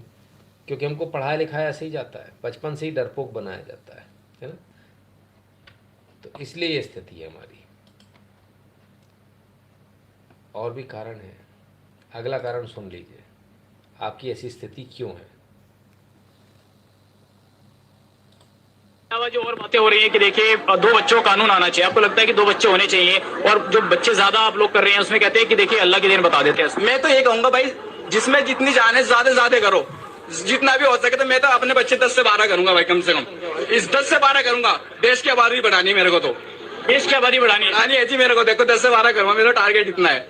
क्यों बढ़ानी है? मैं 2 दिन रुकना। क्यों 2 पे रुकना है नहीं मेरे को। ये अल्लाह की देन है, इसलिए बढ़ानी है, ये इसलिए बढ़ानी है कि आपको देश की आबादी बढ़ानी है। देखो सबसे पहली बात तो अल्लाह की देन है, उसके बाद थोड़ी कोशिश हम भी करेंगे अपनी साइड से।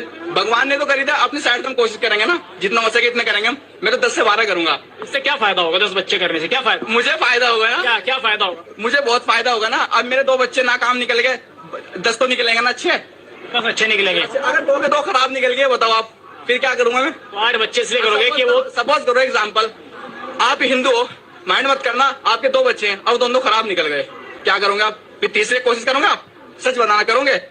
अरे हमारा तो छोड़िए, हमारा छोड़िए, आप अपना अब मेरा क्यों बताया? तो बताओ तुम तीसरे कोशिश। नहीं, हमारा छोड़िए, वो अच्छे निकलेंगे खराब निकलेंगे ये तो जब वो 25-30 साल के हो जाएंगे तब पता लगेगा। ऐसे उस उम्र में 10 से 12 बच्चे करेंगे भाई साहब, जवाब मिल गया। हमारे साथ ही ऐसा क्यों होता है? आबादी बढ़ेगी, आबादी बढ़ाएंगे, डेमोग्राफी चेंज होगी, डेमोग्राफी चेंज होगी तब क्या होगा? कार्टून यूरोप का पर आपके ऊपर बिल्कुल लागू होता है। 2017 में वेलकम टू यूरोप, 2018 में वेलकम टू यूरोप, लोग बढ़ गए, 2019 में वेलकम टू यूरोप, यहाँ आदमी बदल गया, और 2021 में गो अवे अनफेथफुल, मतलब जो अब जिस देश का था उसी को बाहर निकाल दिया। ठीक है, और ये रियलिटी है, ऐसा ही होता है। ये कार्टून बेशक यूरोप के लिए बनाया गया, लेकिन सच्चाई है कि ये कार्टून पूरी तरह सटीक बैठता है भारत के लिए। ठीक है, भारत के लोगों के लिए। चलिए क्या करें, 12 बच्चे पैदा करेंगे, फलान करेंगे, ढिकान करेंगे, डेमोग्राफिक चेंज करेंगे, पर कोई एक तो है। देखें, वो बजा दिया भाई।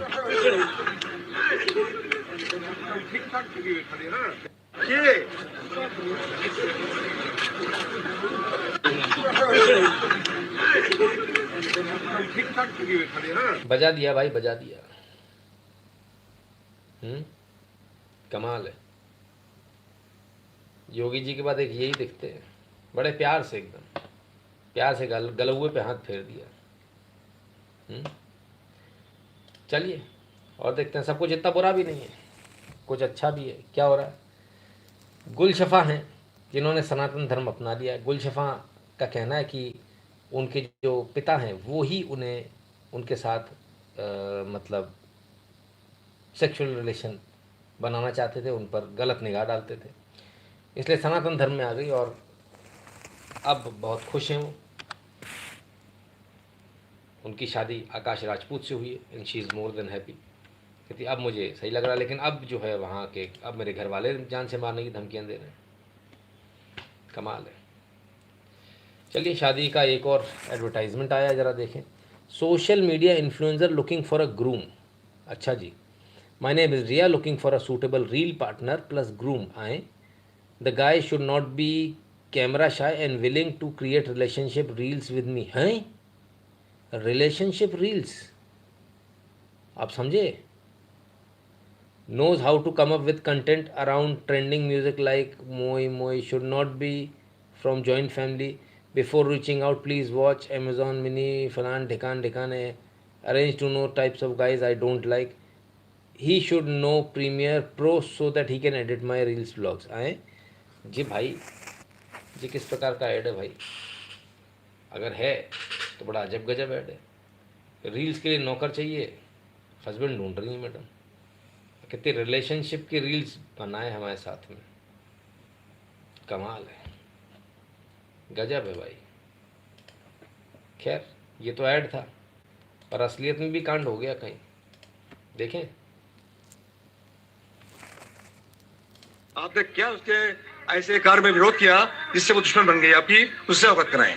जो चीज़ मैं मना करता हूँ वो कहना नहीं मानती, बाहरी लोगों से, अज्ञात लोगों से बातचीत करती है, उसको मना करो नहीं मानती है। और क्या नाम है, जब भी नहा के निकलेगी नंगे कहते आगे खिड़की दरवाजे खोल के आती है। मुझसे तंग आके उसने मेरे आगे जिद में आके सारे कपड़े उतार दिया। कहती मेरा वीडियो बनाओ, हाँ वीडियो बनाओ, कहती इससे भारी कमाई होगी और इससे पैसा मिलेगा। कहती कमाई, इतनी कमाई से मेरा भला नहीं होता है। तो हमने मना करा, वो नहीं मानती। ये सर मैं जब मैं लेटा हुआ था तब उसने मेरे ऊपर चाकू से हमला करा था, मेरी गर्दन दबाने को, मेरा सर कहते बेड के सिरहाने पे लड़ा दिया था। तो फिर कहते हैं ये बाहर से गई, बाहर हमने उसको धक्का दिया तो ये बाहर से छिटक के गई, भारी ईंट उठा लें, तो वो सर पे मेरे दे मारा था। और फिर इन्होंने बाहर जाके दरवाजे की कुंडी बंद कर दी और मेरी सारी गाड़ी तोड़ डाली इन्होंने। आप लो भैया, वो तो ऐड ही था, पर यहाँ तो रियलिटी हो गई कि बोले रील बनाओ है और उससे पैसे कमाएंगे, ब्लू फिल्म बना के पैसे कमाएंगे। कुल मिला के नहीं माना हस्बैंड तो ईंट दे मारी सिर पर। कमाल है, रील्स का बड़ा गजब है भाई, कमाल है। क्या हो गया लोगों को, पैसे के लिए किस हद तक गिर चुके हैं, किस हद तक पागल हो चुके हैं, मुझे तो ये समझ में नहीं आता। और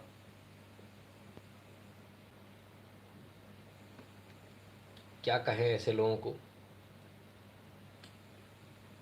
ख्याति, पैसा किसके लिए मर रहे हैं मुझे अभी तक ये समझ में नहीं आया। लेकिन बहरहाल जिसके लिए भी मर रहे हैं, बहुत बुरा हाल है, बहुत ही बुरा।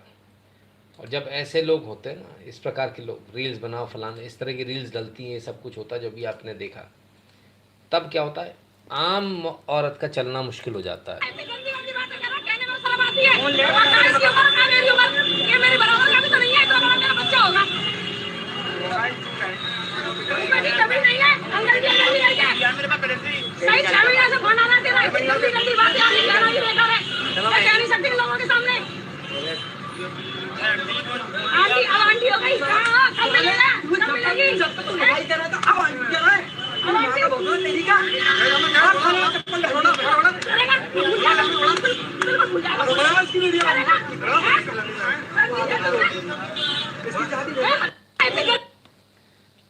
जब उल्टी सीधी रील्स बनती है, सब कुछ होता, तो ये स्थिति हो जाती है, एक आम शरीफ महिला का चलना भी मुश्किल हो जाता है सड़क पर। तो ऐसे जो रील्स वाले लोग हैं, इस प्रकार के जो लोग हैं, उनसे निवेदन है कृपया करके आप लोग ये गंद ना फैलाएं समाज में, इससे सबका नुकसान होता है, सबका। तो ये तो रील्स वालों की बात हुई, चलिए बाकी देख लें और क्या चल रहा है। हंसराज जी कहते बहुत, बस बहुत हुआ, अब तो बस प्रलय आ जाए। अरे नहीं, ऐसी कैसी बात कर दी आपने, अभी कहाँ से, अभी तो शुरुआत भी नहीं हुई है। इतनी जल्दी, ऐसे इतनी जल्दी कैसे छोड़ देंगे आपको। आइए देखें दुनिया में और क्या क्या चल रहा है। ये कौन सी भाषा है भाई, ये क्या हो रहा है। कर्नाटक में सो कॉल्ड कन्नडिगा लैंग्वेज से प्यार करने वाले लोग टेप लगा रहे हैं छोटे छोटे दुकानदारों पर, दादागिरी हो रही है।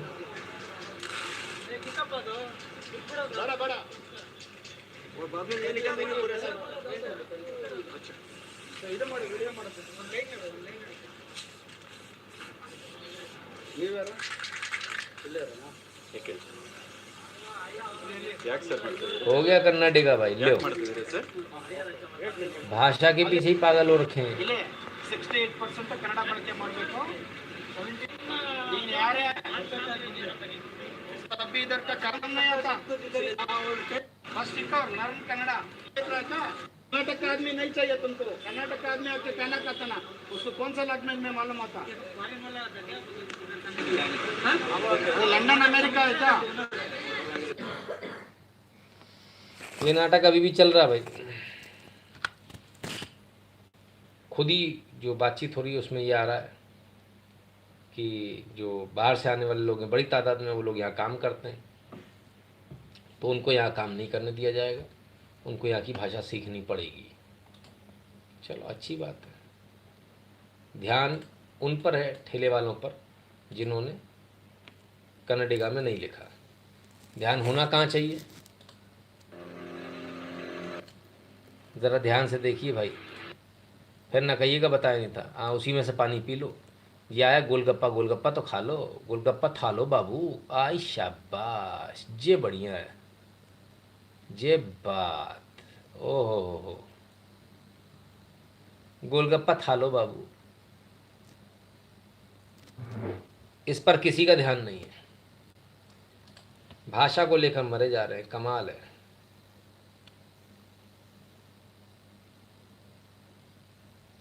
उप्स, कुछ गलत हो गया।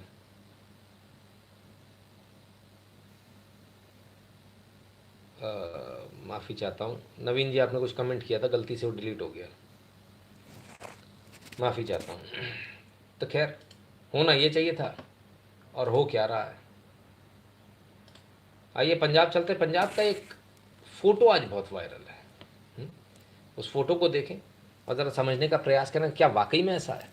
पुलिस की VVIP पायलट लिखा हुआ है इस गाड़ी पर। VVIP पुलिस की गाड़ी है, VVIP पायलट, बाकायदा नंबर भी है। इस गाड़ी में यहाँ पर एक फ़ोटो दिख रही है। इस फ़ोटो को जब जूम करके बड़ा किया गया तो ये भिंडरा वाले की फ़ोटो जैसी दिख रही है। तो क्या पंजाब पुलिस की पायलट कार में, VVIP पायलट कार में भिंडरा वाले की फ़ोटो है? और अगर भिंडरा वाले की फ़ोटो है तो ये तो बड़ा चिंता का विषय कि अगर पुलिस के ही वाहन में अगर ऐसी फ़ोटो है, फिर हम क्या उम्मीद करेंगे कि कभी कोई आतंकवादी पकड़ा जाएगा। ये तो उम्मीद करना ही बेईमानी है। हमें नहीं लगता कि इस प्रकार से कोई आतंकवादी पकड़ा जा सकता है। चलिए साहब, तेलंगाना चलते हैं। BRS के MP हैं कोठा प्रभाकर रेड्डी, उनकी कुछ न्यूज़ आई है, ज़रा देखें।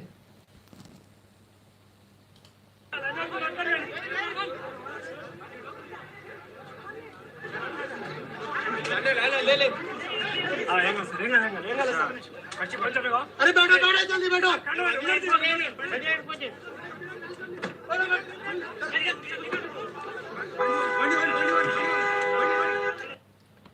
चाकू मार दिया गया साहब इन्हें, बहुत चिंता का विषय है। एक MP को अगर इस प्रकार से चाकू मारा जा सकता है तो बहुत चिंता का विषय है। 2 सवाल हैं इसमें। MP को मारा गया तो एक अलग बात है, लेकिन उससे बड़ा सवाल ये है कि क्या इससे चेतावनी माना जाए बाकी अन्य पार्टियों के लिए, खासकर BJP के लिए। थोड़ा संभल के रहेंगे तो अच्छा रहेगा, क्योंकि प्लानिंग शायद कुछ ऐसी है। कई बार ऐसा भी होता है कि पहले बड़े किसी व्यक्ति को कुछ हो जाए, उसके बाद छोटों को हो जाता है। तो ऐसा तो नहीं कि कुछ इस प्रकार का कुछ चल रहा है, ठीक है ना। तो ये भी देखना पड़ेगा भाई, बड़ी आफत है। खैर,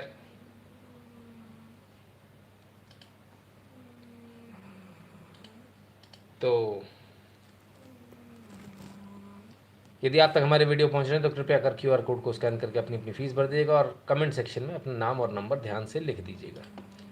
8770720196 इस नंबर पर गूगल पे, पेटीएम, फ़ोनपे तीनों ही चालू, 3 में से किसी को इस्तेमाल करके आप इस पर भी कंट्रीब्यूट कर सकते हैं। भीम UPI एड्रेस @शुक्ला के माध्यम से भी कर सकते हैं। जो भारत के बाहर है वो patreon.com/नंदन या फिर paypal.me/नंदन GW पर जाकर ध्यान से अपनी अपनी फीस भर दें। t.me/nshukla टेलीग्राम के इस चैनल से ध्यान से सब लोग जुड़ जाए, ठीक है। तो मित्रों, ये था आज का लाइव। उम्मीद करते हैं आपने आज का लाइव एंजॉय किया होगा। आप सबने अपना कीमती समय दिया, इसलिए बहुत बहुत धन्यवाद। कल फिर मिलेंगे बहुत सारी न्यूज़, बहुत सारे एनालिसिस के साथ। तब तक के लिए स्वस्थ रहिए, मस्त रहिए, अपना खूब सारा ख्याल रखिए और भगवान की कृपा आप सब पर बनी रहे। बहुत बहुत धन्यवाद।